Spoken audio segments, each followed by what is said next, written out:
আসসালামু আলাইকুম দেশবাসী, কাঞ্চননগর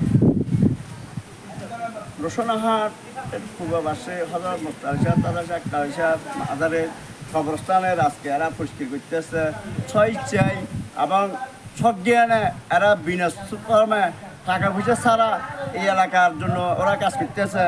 আপনারা দেখেন এই যে এলাকার লোকজন এগুলো যেন সবসময় এরা পরিষ্কার করে রাখে, যেন মুস্তারিশাহ তাদাশাহ কালিশাহের মাদারের যে কবরস্থান আছে এই কবরস্থানগুলো দেখাশোনার দায়িত্ব কিন্তু এলাকার ছেলেমেয়েরা। আমরাও ছোটোবেলা থাকতো এখানে আমরা করিয়েছি, এখন হয়তো পারি না, টাকা সরকার হিসেবে আমরা পারি না।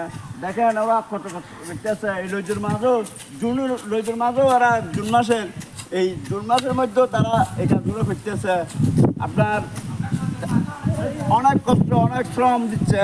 যদি বাংলাদেশে এরকম যদি সবাই যদি করতো তাহলে আমার মনে হয় দেশটা আরও এগিয়ে নেওয়া সম্ভব হতো।